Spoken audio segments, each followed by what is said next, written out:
Okay guys, we're back in this next installment of the MinuteMan, and we started talking about equipping the Partisan in the last video. Now,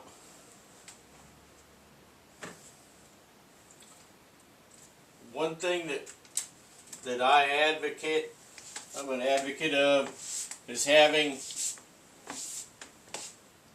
two sets. A spring, summer, and an autumn, winter set of equipment. Okay, so all your kit needs to be basically in for those two settings. So you've taken 4 seasons and divided it into 2. Of course, that's for everybody who lives in a 4-season area. If you live in Arizona, primarily you're probably going to be using desert type equipment. Okay. We talked about, on the whiteboard, we talked about attire, right? Your casual clothing, okay? In the last one, we talked about that. So, if you missed the first part of equipping the Partisan, which was, I believe is video 6, okay? We talk about regular clothing and earth tones and so forth. And then you get into mission specific, right? And in this particular case, I'm wearing the traditional tiger stripe blouse and trousers. And the reason why I'm wearing this right now is because we are talking about mission specific attire. So,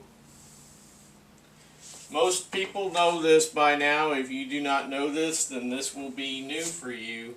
But you're going to break down the equipment when it comes to actually going out and doing what needs to be done, whether that's doing reconnaissance patrolling or it's doing a direct action, etc. Okay? Everything is broken down into lines or tiers or layers or orders, or however you break it down depending on what country you're in and so forth. So right now I am just wearing a blouse and trousers. This is your first line or your first layer, okay, your survival layer. Basically, because if you lose everything, this is what you got left. This is it. So it's what you're wearing plus what you have in your pockets. Now in this particular case, I got my paste beads. I've got my compass. My lensatic compass is in my pocket. It's around my neck, but it's tucked into my pocket. I've got my map. Okay, so my map is around my neck, and then I put it into my blouse here. It's on a lanyard. Some people call that a dummy cord. Okay, so you could use that interchangeably, however you like to say it.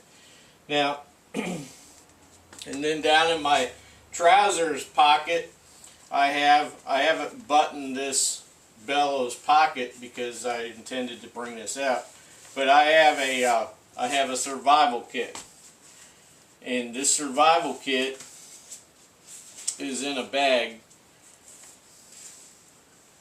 Now this bag right here, this is a British Basha bag.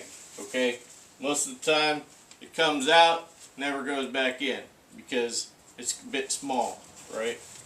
But I'm going to tell you that I have used this bag.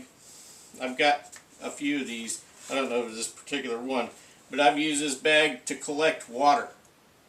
It will fill up with water, and you could use it to collect water. I've used it to collect water and then take it back with me, filter it, hidden away somewhere, and then go and get some more water, and then back and forth, right? It was a bit of an emergency at that time. Alright, so in here I've got in its own Ziploc pouch, I've got a survival filter, survivor or whatever it's called. It's a purifier. It also has activated charcoal and stuff in there. So I got that. It's got extra sediment filters and so on too. And then I have in another Ziploc here, I've got a gray water straw. The straw attaches to that. And then that way I could suck water out of a stream or what have you. Or even that bag. I collect the water, just drink out of the bag using the survivor straw. So within this Ziploc, there is another Ziploc basically, but it's a lock sack military Ziploc. Okay, you got double Ziploc there, and I have a roller locked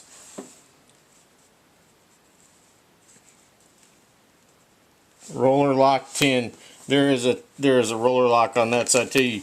Basically, you just push it and it unlocks. There's a seal in there, and on the outside, waterproof paper. I've got written on there everything that is in there. Okay, so this is my survival tin. Both the American and the British military use these tins. So this is squirreled away in here.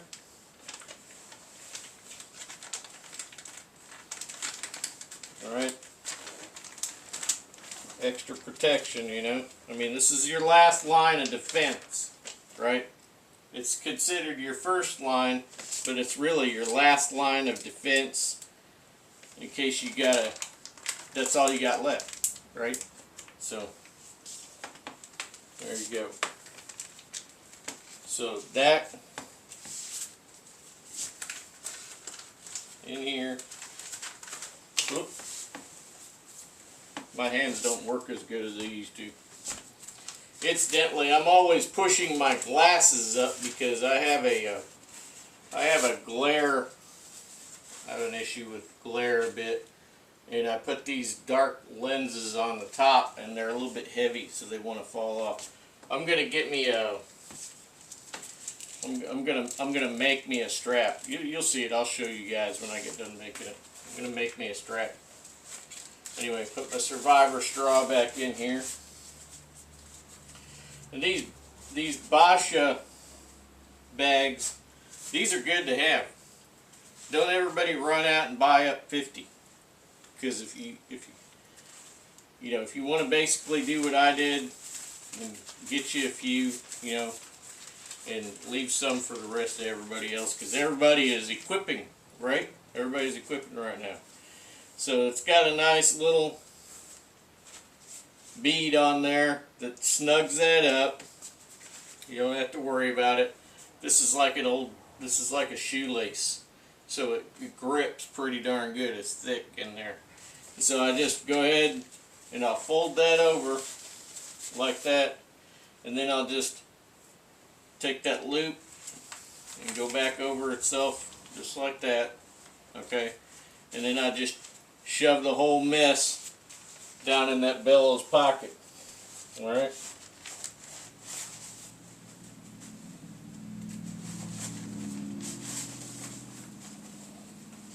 And button it up and leave it there. Right. I'm not wearing a belt right now, fellas, so trousers are wanting to fall. Alright, so that's the first line, right? I got myself a bush hat, excuse me, bush hat, blouse, trousers,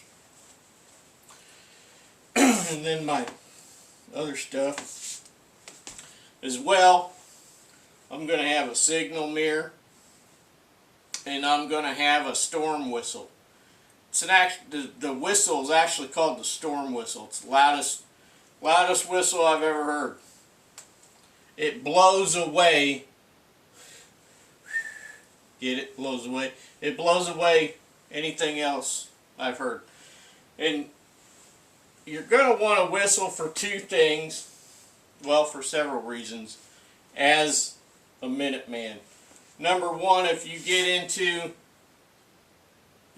into some action, right, and you're the team leader and you're wanting to control fire, you use a whistle. So many whistles, you know, dictates a certain action to your men. Okay, so, and then of course if you're in a survival situation, you need to get somebody's attention. That whistle is going to far outlast you screaming for help. Alright, so things like that are going to be on your person. You're going to have a fire kit, small fire kit. You're going to have on your person, you're going to have a whistle. You're going to have a signal mirror. You're going to have your map. You're going to have your compass. You're going to have your paste beads. You're going to have your survival kit, your tin, waterproof. And I just saw an animal go by. So anyway, you're going to have these things on your person, right? Probably a notebook and a pencil, okay?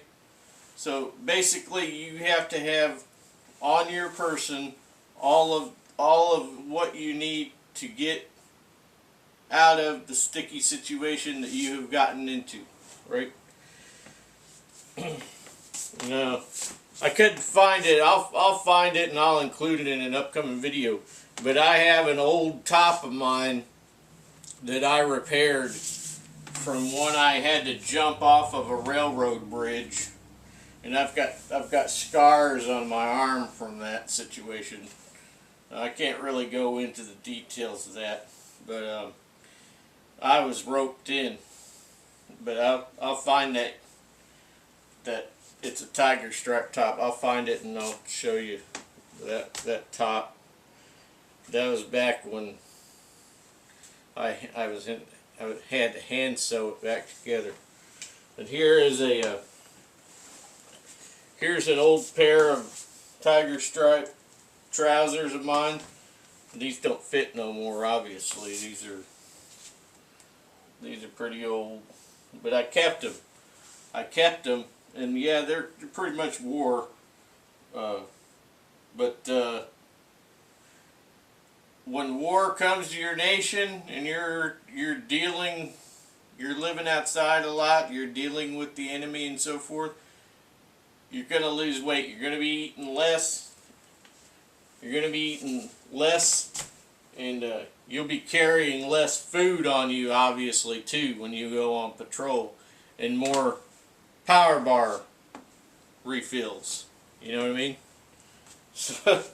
So yeah. So that's an old pair of tiger stripes from a long time ago. And then here is a set of tiger stripe trouser legs underneath the knees that I cut off to make shorts. And this is a little bit different color tiger stripe. There's a few different types. I'll come back in the next video. We'll talk about it a little more.